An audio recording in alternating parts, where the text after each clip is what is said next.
It can be described as a welcome relief. In Davos 2018, oil prices hovered just below $70 a barrel, a far cry from $28 hit during the World Economic Forum in 2016. A much better environment for the two major oil producers, Saudi Arabia and Russia, who worked out a deal to reduce the output of OPEC and non-OPEC countries. But there is a downside to the price recovery. It will welcome more U.S. shale production and challenge those two major producers. I sat down with the ministers from those countries and more during the CNN Money Energy Roundtable here in Davos. Shale and U.S. production, Mr. Secretary, could be the spoiler in 2018. Can we believe the estimates of going from 9.8 million barrels a day up to, say, 10.3 or 10.5 million barrels a day? That seems like it could be a spoiler. I don't particularly think that it is going to be a spoiler, the American shale production, and partly, as we were speaking earlier, that there's a lot of reforms going on in the world, certainly in the kingdom with what the Crown Prince is doing there. You think about Mexico and the reforms that are happening, Minister Pradhan, and what's happening in India. And I think that those reforms have the potential to really drive consumption, to drive innovation. So, you know, I'm a big believer that the best days are in front of us. This is from the IEA looking at U.S. production going back to 2009 and all the way up to 2021. To be fair and clear, these are all U.S. products. So we're not just talking about oil here. So over 7 million barrels a day to perhaps 14 by 2021, and that's all products here. Minister Al-Faleh, that's pretty substantial. Does that keep the Kingdom of Saudi Arabia just a little bit worried about what we see in the market today? So for the U.S. to regain and even to exceed some of its market share in a much bigger market doesn't necessarily present a threat to other producers. I think you also have to look at this in the context of what is happening elsewhere. If you look at the Americas, from Canada all the way to Brazil in the south, with Mexico decline, Venezuela decline, you'll find out between 2014 and 2017, despite all of the talk and about shale and this revolution and the tectonic shift it's creating and game changer, the Americas production is actually flat. So I am thinking that in the next 25 years or so, we're going to see another 20 million barrels of demand. We're going to hit 120. I remember here, probably in this room, where one of my colleagues back then said we're going to peak at 95 million barrels of demand. And here we are talking about 100. So I don't think we should worry. Obviously, the oil market is very sensitive to inventories. We saw that 2 years ago. And if we don't keep our eyes on the inventory, we could go out of balance. But in the long term, it's a very healthy market, and I think we can accommodate the kind of numbers that are coming out of the U.S., even if they are as bullish as that chart shows. And if everybody is on plan, which is a good thing, I think we just need to be careful about managing our production. I think leaving it free for all and just pushing production to the max, we tried it for a couple of years and everybody felt the pain. Certainly all of the producers felt the pain, but in 2015, even consumers, because of the secondary impact on demand for industrial goods, on the global economic indicators like deflation, like low interest rates, even consuming countries were complaining about the state of the oil industry and calling on us to do something that is good for producers and consumers. I interviewed you right after the close of the meeting in Vienna on November 30th, and you said if this price starts to creep up, we may have to rethink what we've signed on to for all of 2018. We're almost at $70 a barrel for North Sea Brent.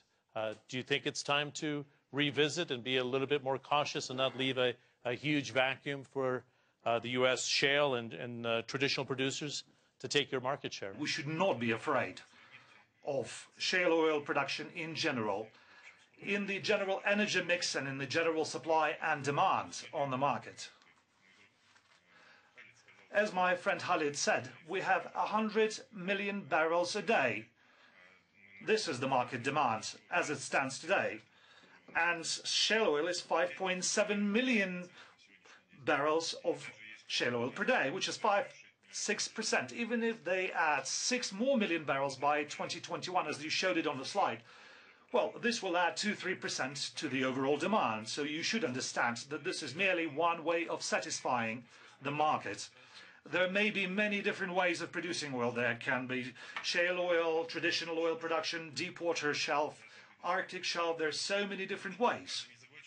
We should also bear in mind that every year, to sustain the existing level, even for that, we need to restore our production at 4 to 5% from the existing level. And this is a huge investment that the market demands. And the deal that we've reached between the OPEC and non-OPEC producers that was concluded under the leadership of the minister from Saudi Arabia, and we had other non-OPEC nations on board. So this deal shows that the countries, in order to achieve their goals and in order to balance the market, they are ready not only to overcome economic difficulties, but also political difficulties.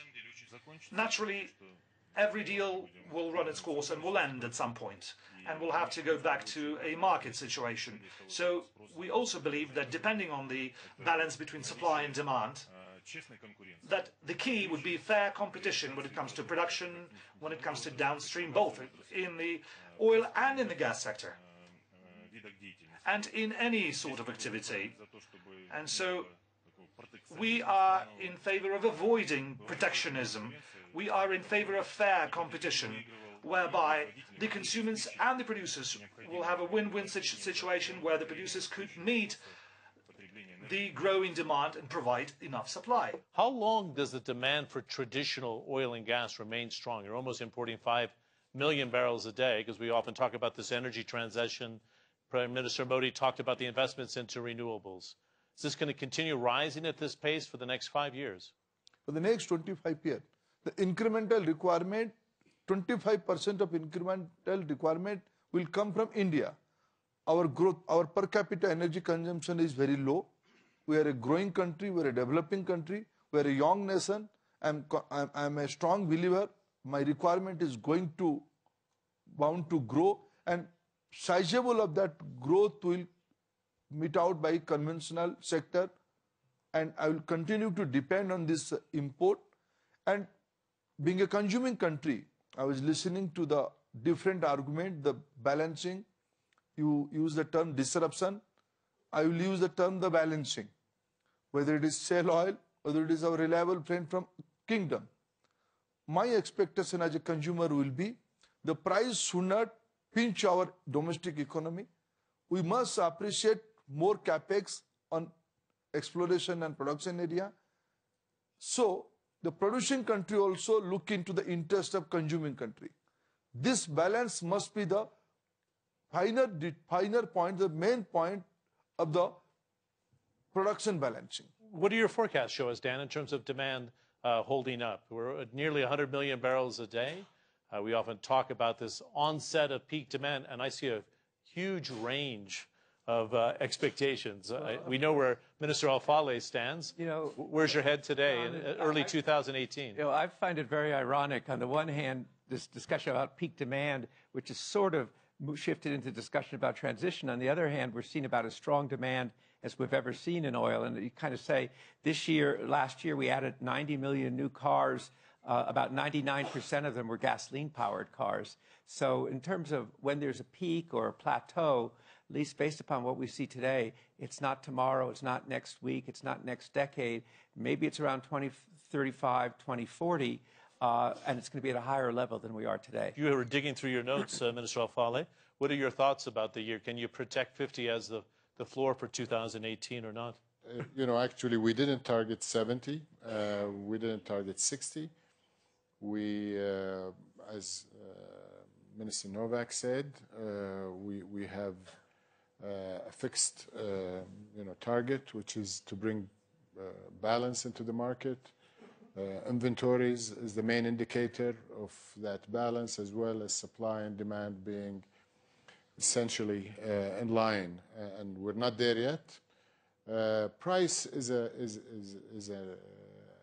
outcome and not an input. Price will be the outcome of reaching that balanced market, and the market will balance around a price that brings enough investment flows, enough to meet the incremental demand that we've been talking about today, as well as to offset the decline. But you have buy-in, as you were suggesting at the end of the OPEC meeting, for all of 2018, or are you going to have people in June of your membership going, look, this price is too high, we should go back to the drawing board and ease back a little bit? I think people may fear that the price will trigger slowing demand and a flood of supply from the source we've been talking about, which is shale.